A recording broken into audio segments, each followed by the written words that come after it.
You are a kid who is in high school and you are not doing very well with the waifus, or well you think so, because in reality what you lack is malice, since by paying enough attention, you will realize that you can get the opportunity of your life with more than one girl. And yes, surely it is happening to us too and we don't realize it. That's why this summary is for you. And if you want to know the name of the anime, during the video it will appear below, so leave in the comments the minute it appears and I'll send you a kiss. The anime begins with Junichi, our main character, returning to high school after a vacation period. In it, he sees how everyone around him is already squaring minds, except him, and well, his little group of nerdy friends. Everyone in the group is annoyed by the fact that they can't get a girlfriend, and especially the main character, because he already wants to stop being naive. That's when a waifu about 10 years old enters the room, with some tremendous melons, what do I say melons, watermelons, with the watermelons of an old woman of 40. The truth is that the body of the girl is well exaggerated people, while she turns out to be a neighbor of the kid, with whom he has known since childhood and she has brought him his lunch. And well people, as I can tell, the waifu is only 1 year younger than the protagonist, only well, it didn't grow anymore. The waifu is called Nene and she flirts with the protagonist a bit, but he tells her that he is not interested in her body, since she looks like a girl. After this the mine leaves and her piggy friends immediately arrive to question him, asking him if perhaps it was her boyfriend or what a fart. But after they find out that she's just a friend, they ask the kid to introduce them to them, imagining perversities about it, and they literally don't care that the waifu looks like a girl. Even they like it to be like that. Anyway, that's when another waifu arrives, the truth is quite beautiful, named Yui, who also flirts with the kid, saying that the previous year he hadn't talked much, but this year he would like to do it more. Talking means, don't get pigs. The thing is that the protagonist does find out about the waifu's flirtation. So yes, we confirm this kid is a Virgo because he wants to. In 5 minutes of anime he's already been flirted with by 2 girls and he's not even pending. Well, then his friends, after seeing the protagonist again with a waifu, they tell him to take advantage, because Yui is intelligent and very pretty but without melons, so it would be fine for him. Basically they tell him that it is achievable for his nerd level. Having said this, they all start looking at filthy magazines in the middle of class, and yes, in the full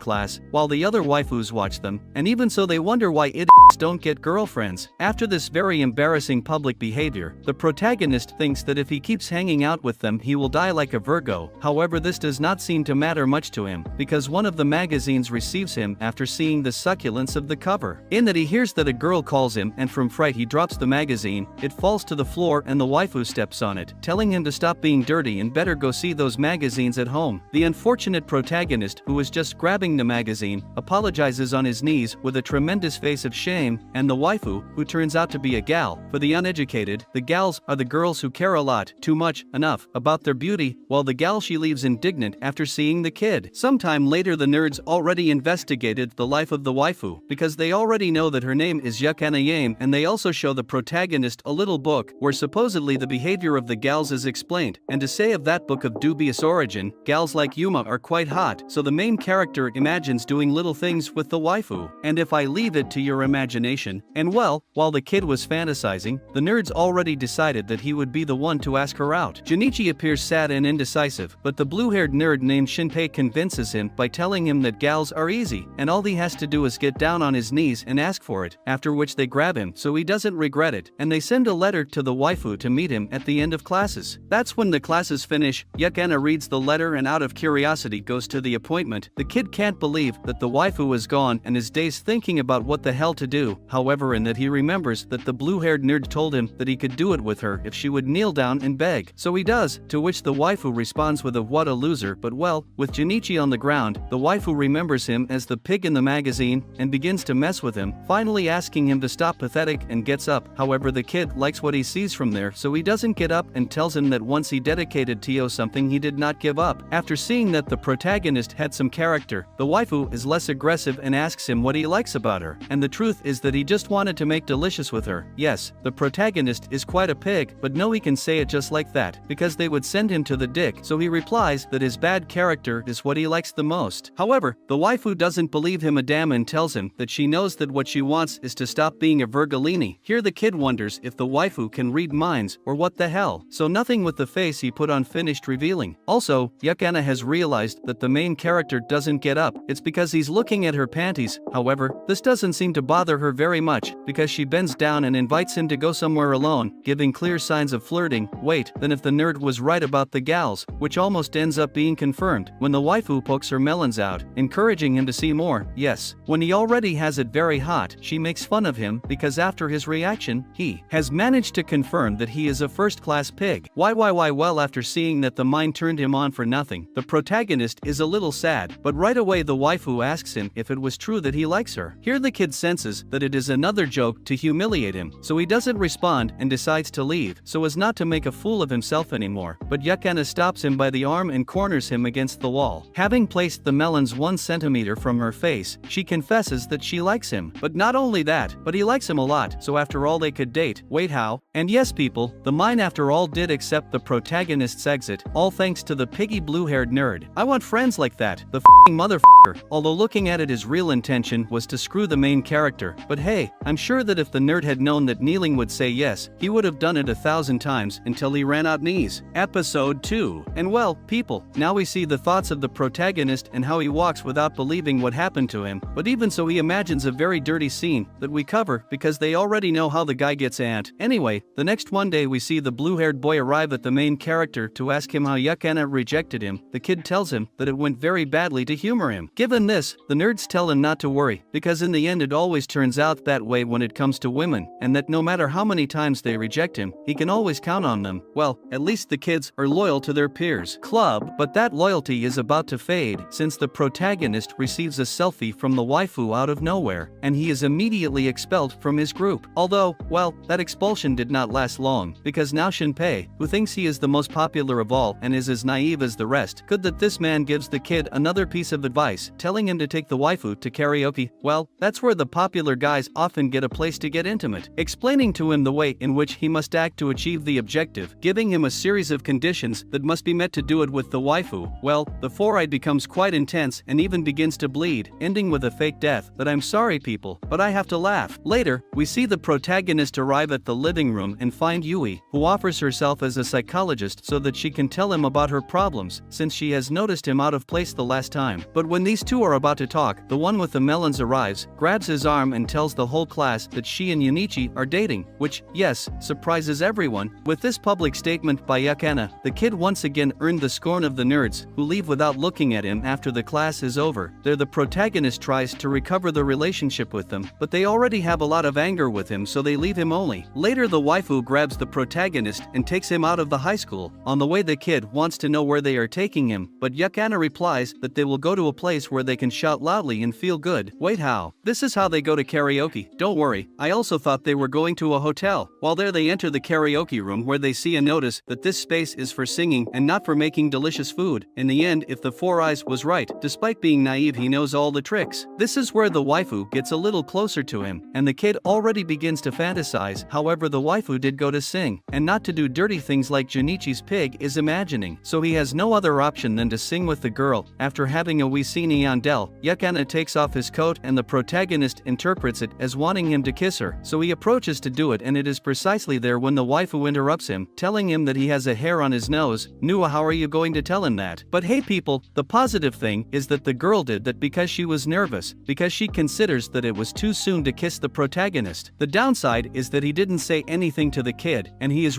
sad because of his hair. However, when saying goodbye, the waifu tells him that he had a lot of fun and that he would like to go back to karaoke with him. With this our protagonist recovers his soul, and in the darkness, they are observed by one of Yukana's popular friends. The next day we see that the protagonist has been left a letter in the locker. When he opens it he realizes that a man's voice reads it saying that they are waiting for him behind the school. The message is real, but the voice is that of Shinpei, who along with the other two have read the letter at the same time as the kid and cry with envy. However, the kid tells them that the letter is not signed, so it may be a joke. They encourage him to go and find out who it is, because then they think that if Junichi becomes popular, they and their friends will also have a chance to get women. This is how the kid arrives at the meeting. There we find out that the one in the letter is the waifu that was spying on him and Yunaka. The tan gal approaches him, and just by smelling him he realizes that he is a Virgo. My god, but what skill these gals have. Who knows how delicious they will have made that just by smelling they realize. But hey, the point is that the girl named Renko sent for him to meet him. The detail is that he appears a bit strange, because he begins to provoke him as if he wanted to possess him. Then Yakana arrives and pretends to be disappointed in the kid, where for a moment the waifu leaves somewhat angry. But the truth is that these two know each other and know that everything is playing. After leaving Junichi as hot as the sun, Yakana takes him away and Renko is shown looking a little pissed off. Despite this, the next day the kid's girlfriend sends him a message asking them to go out with Renko. This is how the three of them spend a day together, where we see that they go bowling, then they go to eat, and finally they try on some clothes, which Yujum are not provocative at all. And while thinking about it, Junichi's boyfriend is really here. It seems to be Renko more than the kid, but let's pretend dementia regarding the relationship between these two girls. Let's say they are very close friends. This is how at the end of the date of 3, they are on their way home, and there they are stopped by a couple of quite violent kids who want to take Yakana by force. Then the protagonist gathers his courage and tells them to stop, but they pay no attention, and when the protagonist wants to avoid them at all costs, they push him to the ground. However, to avoid conflict, Renko offers to go with them instead of Yakana, and everyone is happy. Or well, not all of them, because the kid's bottom hurts. The thing is that after a few minutes Renko appears, and it turns out that the too conflictive Renko has been beaten in an alley, returning back with Yakana and Junichi. Sometime later, the kid goes home while lamenting for not having been strong enough to defeat his attackers recently, saying that he has to become stronger. In that, Renko walks out in his path and confesses that she likes him. Wait, how? Then she grabs him by the hand and takes him inside his house. There they begin to turn him on as usual, in which Renko begins to lift the goose with some pheromones and sentence that make anyone foolish. However, the kid reacts in time and gets rid of it, saying well to the hairy-chested macho that the person she wants to lose her virginity to is Yakana and not her. And well, you better not tell him that, Prota, because when Renko hears it, he gets up violently and knocks him down, yelling at him that he won't let him sleep with Yakana because she belongs to him, and that's why he'll hit him so hard that he won't have any left desire to do it with any other woman. Why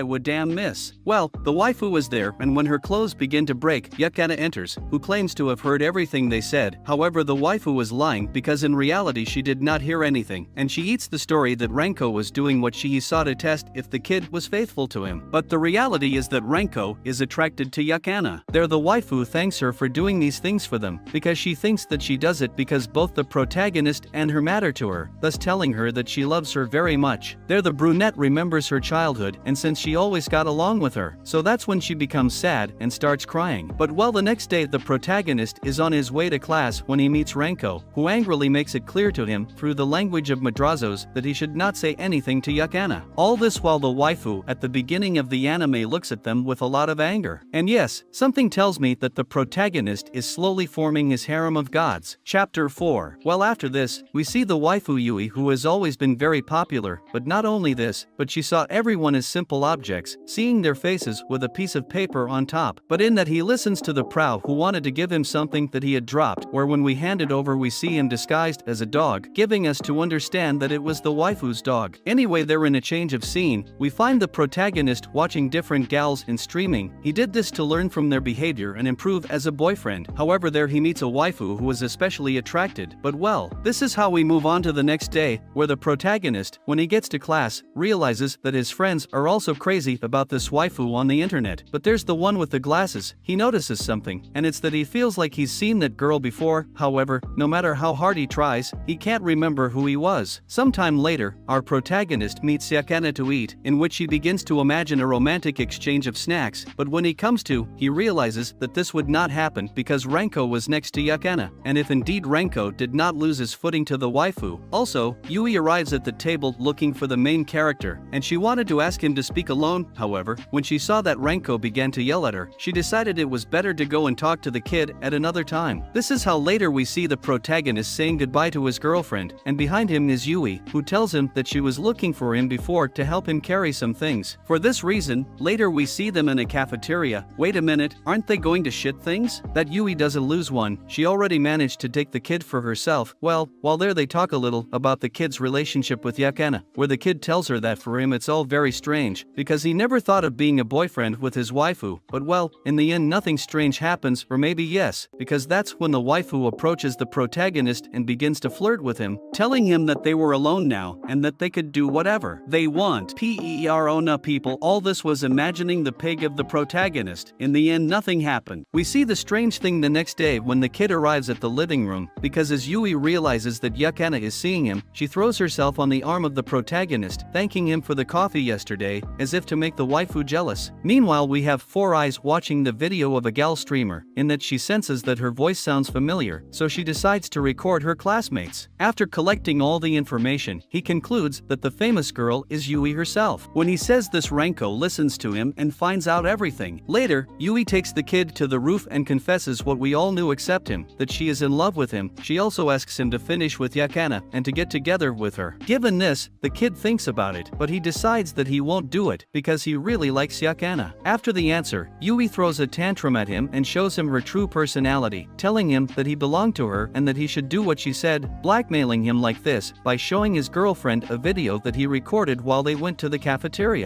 Now our protagonist is in a dilemma, but calm down people. To save him we have the three virgins with Ranko. Or well, I don't know if to save him, but there they arrived. In that, Ranko approaches Yui and whispers in her ear that she knows she is Boa, the famous streamer. Yui is surprised that she found out and asks her to keep the secret, but in return Ranko asks him to leave the kid alone. Well, in the end, they did save him. That's how Yui leaves, where he tells the protagonist to forget what happened and not say anything, and the kid doesn't understand anything about what's happening. But hey, the thing is, Ranko clarifies that she saved him because she doesn't want to see Yakana sad. And in that, the waifu appears to go home with the protagonist together. Then the waifu asks him why he is so close to Yui, but the protagonist tells him that it is not strange, which the waifu tells him to stay calm, and that she knows that he was very much in love with her, so she was not jealous at all. Chapter 5. That same day at night the kid dreams of touching Yukana's melons, and when he wakes up if he is touching some melons, but it's the baby's, who is dressed up as a girl, and with this he seeks to conquer our protagonist. However, after recognizing her, the kid calms down, because he doesn't like her enough to make him nervous. This is how they go to class together, and on the way he is seen by his nerdy friends, who as usual start to annoy him with envy, but the moment they see that the mini waifu is purposefully approaching the protagonist, they go excited, who knows what bathroom. Arriving at school, our protagonist meets Yui again, who laments for having forced him to go out with her the day before, and the kid apologizes, as he is a good guy. In that, she approaches to thank him, but realizes that it smells like another waifu, and yes, that other waifu arrives, and now the dispute over the kid is armed. This is how after provoking each other, Yui has to go to class, but before he leaves a little gift on the kid's foot for a dog. Although well, she is the one who was excited alone. Later we see the kid with a dying appearance, because since morning the mines have not stopped attacking him, and that's when the one that was missing arrives. But this one does raise our protagonist's spirits, and actually with that body to anyone, and invites him to eat. The detail is that the other jealous woman also goes to the meal, who doesn't let the protagonist flirt with his girlfriend. Then as if that were not enough, the baby arrives and runs his tongue down his cheek. Yes, people, he did it for no reason. Maybe it seems that this is how the baby greets. The kid is scared, because he thinks his girlfriend and Ranko are going to grab him with madrazos for shamelessness. But the truth is that no, well actually Ranko did not lack the desire to fall for the kid, but Yakana recognizes the mini waifu, because she saw her before at school and thinks she is the protagonist's younger sister. However, Nene tells her that they are not brothers and challenges her to a small melon duel. There was no reason for this, but hey, let's enjoy the melons together. Ranko joins the duel, and after a while Nene walks away and complains to Yakana. Well, she believes that the waifu is with Junichi while something better is achieved. However, Yakana replies that it is not like that, and tells him what she likes about the kid. Here the boy despairs and leaves. Later that same night the kid is lying in his bed, and that's when the boy emerges from under the covers totally ballyballed. But of course people, we are forced to censor that because otherwise YouTube knocks us down the whole video. The truth is that Nene makes the kid touch a watermelon and asks him to make the delicious one. People, the truth is that you have to have a lot of strength to reject such an invitation, especially if you are naive. You have a hard time and there is a naked mine on you. But our protagonist is in love with Yakana, so do not give in to his low instincts and tuck the baby in. For the waifus who are watching this video, they have to know that all men are that faithful. Here he tells him that he doesn't want to take advantage of her love for him just to lose his virginity, and also that he doesn't want to hurt Yakana. All men always. And of course, baby, I'm a little sad because they rejected her outright. Piro understands the motivations of the kid and respects them. For this reason he dresses and says goodbye in peace. However, that does not mean that he has given up, because the next day while the protagonist and Yakana are greeting each other, she arrives to tell the boy that he will become a better girl than his girlfriend in order to possess him. I want them to fight like this, for my god I exist. Chapter 6. Later, his nerdy friends convince him that it's time to do it with Yakana, suggesting that he asked to be invited to his house for it. This is how the kid, after meeting with her later, asks him to go home depraved, not the little one. The waifu blushes after the offer and is thinking that they will do the same thing you are thinking there. Therefore, after thinking about it a bit, he accepts. However, there is always a shit in life, and this is the same protagonist, because he tells him that he will invite Ranko and Nene too. Here the waifu stops being enthusiastic. The kid asks her about her change in an attitude, but she replies that she has nothing. But kid, don't you realize that the mine wanted to do it and you invited more people? And as if that were not enough, when leaving she meets Yui, who tells her that she has nothing to do, and the protagonist ends up inviting her to Yukana's house as well. However, all the guests have not yet arrived and Yukana leaves with the protagonist first. Being alone in the house, the waifu confesses that her parents are not there. But what a chance you have, kid. And here the protagonist, when seeing the disposition of his girlfriend, wants to start the action by taking her melon. But that's when the guests arrive. There you go. For the son of a puberty, now you're still naive. Yukana doesn't understand how they could get in if the door was closed. But of course Renko, who knows all the tricks, found the spare key hidden where they always leave it. Now our main character has been joined by cattle, and of course, it's not going to happen very well, because Nene caresses him and Yui kicks him, Yukana comforts him and Renko insults him. Anyway, after this their nerdy friends arrive, who think they are Hollywood stars because of their clothes, and they don't want to miss the opportunity to spend some time with the waifus. Sitting at the table, the nerds propose a game. However, the intelligent one of the group realizes that they do it for filthy purposes. Before this, Nene agrees to play, because it would be the perfect opportunity to try it with the main character, and Renko thinks the same, who wants to do it with Yukana. So things begin to play something called the Game of the King, which consists of gathering some sticks, and whoever draws the one that says king will have the opportunity to make the rest do what they order. In the first round it is up to the green-haired pig to be the king, who orders that participant number 2 slap 5, and of course, 2 was Renko and 5 Junichi, who has been hit hard. The second turn is Yukana, who orders Yui to talk like a baby. In the next round the king is Yui, and orders Nene to strike a sexy gal pose, who unbuttons her neckline a bit and reveals her watermelons. After some other challenges they take a short break, and their Shinpei tells Junichi that he is cheating with chopsticks, so the next time he will make him and Yukana kiss. At the start of the round, Shinpei is indeed the king, so he orders 1 to kiss the king, and 2 to kiss 3. The waifus are a little uneasy that they are now playing with kisses, but the blue-haired man says that the king's orders are absolute and they must do it, so he asks the number 1, 2, and 3 to raise their hand. The small detail is that the protagonist had changed the order of the chopsticks, and those who had the number 1, 2, and 3 were the kids, so they will have to kiss each other. After this unfortunate event for the kids, Yukana encourages the protagonist a bit by thanking him for saving them from the pigs, and since the meeting was pleasant after all, she invites them all to spend the next summer vacation together. This is where it occurs to them to go to the beach, but they are more broke than Don Ramon. For this reason they decide that since summer is still a long way off, they will look for a job to make money and go on vacation. Chapter 7. The first to get are Shinpei and the vomit hair. However, it was a lot for them, who are only used to reading non-poor magazines, because when they leave the workday they feel as if they have been beaten up. For their part, the waifus got a job at a cosplay restaurant, to which the kid was also hired. Before her arrival, the waifus tell her that this job is for women. However, the kid clarifies that he is not going to dress up, because he will take care of the kitchen alone. So yes, I was already imagining the protagonist in a dress. In this way the days go by and everyone continues working to raise the necessary money. Yes, if there is someone who has not wasted time, it is our pig 4 Eyes, because in just a few days he became the manager of the store. We can say anything about the blue-haired, but that he has a spirit, he has a spirit. And well, the calendar continued its march, and now we are only 5 days away from the trip, but this day is special because the filthy manager of the restaurant where the waifus and the kid work has decreed that it will be a reading day for customers. But beware people, that it is not just any reading, because he has left them novels, not by enough explicit ones for them to read. Yui, noticing the content of the novels, says that she refuses to read that in public and leaves. Instead, both Nene and Renko start reading in order to excite the protagonist and Yukana respectively. And well, they succeed, because they make Yukana blush and can't take it anymore, taking action herself by reading one of the magazines. The kid is now quite uncomfortable and yells for them to stop with the excitement, at which point the boss enters and asks if they have already chosen the novels they will read. Given this, the kid complains and tells his boss that these soap operas are very perverted for high school girls. The manager really doesn't give a damn about the age of the girls, since his purpose is precisely to make them blush when reading, as this would bring pleasure to the clients. At that, Yui enters with a phone in hand and passes it to the manager, saying that the owner wants to talk to him. This is how they give the manager a lift for being dirty and order him to cancel the promiscuous reading. And yes, it was Yui who ratted him out to the owner, and now they have been saved from public embarrassment. On the way home, Yukana, who was warmed by reading, tells our protagonist that regardless of whether the trip to the beach is with all her friends, she hopes they can spend some time alone. Junichi already told you in front, if you don't get the hint it's because you're missing WebOS. Chapter 8. And well, the remaining 5 days have passed, and now the boys boys and girls are going to the beach. This is how they set up their tents. The pigs do perversities and the protagonist goes to the sea with Yakana, and of course Ranko. Later he gets together with the other girls and they start playing volleyball, and here Ranko doesn't miss the chance to dunk the kid in the face. So to prevent the protagonist's face from being disfigured again, they start to create better little castles. Sometime later Junichi is responsible for putting sunscreen on Yakana, and of course Ranko, where we are shown that the kid has good skill with his fingers, as he makes the waifus aroused just by touching their backs. This is how sunset falls and the nerds talk alone with our protagonist, because they want to tell him about the night's plan, which consists of spying on the girls while they bathe. This is how when the time comes they dress up and get ready for it, because the waifus are bathing naked all together. But of course people, we cover many of these scenes, because Ranko took to caressing Yukana's melons and even those of baby. Meanwhile, the nerds are crossing the forest to get to where the waifus are, but in that the protagonist purposely activates a trap to make them give up the plan. However, the nerds this time got ahead of Junichi's cellar, while that trap that he activated was set by themselves with the intention of seeing if the protagonist would sabotage them again, and when they realized that he did it on purpose, they began to chase him to shoot him. These nerds take everything seriously. The chase ends when the protagonist falls from the mountain. Before this, the nerds do not worry about his life, but consider the traitor eliminated, so they run to get to the bathroom as soon as possible. The problem is that because they are so horny, they don't realize the real traps and they fall into them. When they recover they continue, but later on the Four Eyes is hit by some fictitious arrows and falls. We already know that this kid is taken for granted. Fake his death, so after a dying speech he encourages his partner to continue without him. He does so, but the second step he takes, he activates other traps and the fireworks start. Although the good news about this incident fortunately did not get any worse, because later all the kids are rescued and Junichi can finally spend a moment alone with his waifu, and there they decide that they will go to an amusement park to share a moment alone. Chapter 9. But hey people, it seems that the kid can never be alone with his girlfriend, because on the way to the park, they meet a guy who was Yukana's former schoolmate, and in addition to flirting with her, he invites her to meet with other of his friends, ex-mates. But the worst of all is not that a handsome guy, your girlfriend's ex-partner, flirts with her in front of you and invites her to go with her. The worst thing is that your girlfriend accepts that invitation. But have a little respect for Junichi. But don't worry people, all is not lost, because when Dai, the popular guy who flirts with Yakana, notices the presence of the protagonist, he asks the waifu who he is, and fortunately she does not deny it, because she introduces him as her boyfriend. That's right, Junichi, show who's boss. After this meeting the waifu says goodbye, however before they agreed that their meeting would be tomorrow. Continuing on her way to the park, the waifu notices her boyfriend a little sad, because he is thinking that Dai and she had something. Also, let's be honest people, the guy is more handsome than our protagonist and the kid knows this, so he told him, he says to the waifu, further confessing that he thought she was ashamed of him. Upon hearing this, the waifu is disappointed that the kid believes that she would dare to deny it, so she decides a little sad not to go to any park and goes home. The next day in the classroom the kid is sad because of yesterday, although wait a minute, weren't they supposed to be on vacation? The author of the play owes us an explanation here, but well, let's pretend not to have paid attention once this has been done. Let's go see the protagonist, who lies depressed in his seat, and just then his teacher in skirts arrives, who offers to help him. After finding out about the whole situation, Shinpei tells him that there is nothing to do, because it is most likely that they are cheating on him. Was that the help that this kid offered to give? He better keep quiet. After a while Yakana arrives, but she doesn't even look at the kid, and that's how indifferent the rest of the class is. At the end, Junichi can finally talk to her and asks her to go home together, but she rejects him, since she has the meeting with Dai and the other former classmates. The kid tries to apologize, but the waifu doesn't give him a chance. Although not everything is bad, because his friends rescue him from rejection and take him to sing, the kid doesn't even feel like walking and now they want him to sing. Obviously the kid doesn't accept the microphone. Before this, Shinpei gives him a speech to cheer him up and concludes by telling him that tomorrow he should apologize to his girlfriend. He should go beg her like when she asked him to go out with her like a big boss, and well, the protagonist seems to like the strategy because he can see his spirits recover. This is when they offer him the microphone again, and this time he does receive it. This is how they launch their little concert, and when leaving the karaoke we see a more lively Junichi, but the mood will not last long, because as soon as he leaves he sees Yakana already die surrounded by a loving aura. For this reason, back home, he begins to think that Yakana never loved him, and it was true that she was only with him while he got something better. Yakana arrives quite happily and asks the boy if he has already reflected on his bad behavior, but the truth is that the kid doesn't even know what he did wrong, and here among us people, what the kid said was not a big deal. The waifu suddenly got weird, and because she wanted to, so she also waifu apologized apologizes for being so cold to him a while ago. At school, however, from here our protagonist no longer wants to be seen as a fool and he sings them to the waifu. He tells her that he saw her with Dai and that he felt very comfortable with her, that he thinks she has been using him, and he concludes by telling him that if things are going to be like this, it's best that they stop, in that the protagonist sees the waifu's reaction and since he doesn't know what to do, he runs away. This is how in class they seem estranged again and Yui finds out about the situation, who tells the boy that he is wrong, because it is not true that Yakana is with him out of pity or to hurt him. Nene shares the same opinion, because although both are in love with the kid, on that trip they became friends with her and they know her. Later, Yakana and her friends meet to talk about the main character, but before she can say a word, the waifu starts crying. Renko doesn't like this at all and goes out with the intention of hitting the kid,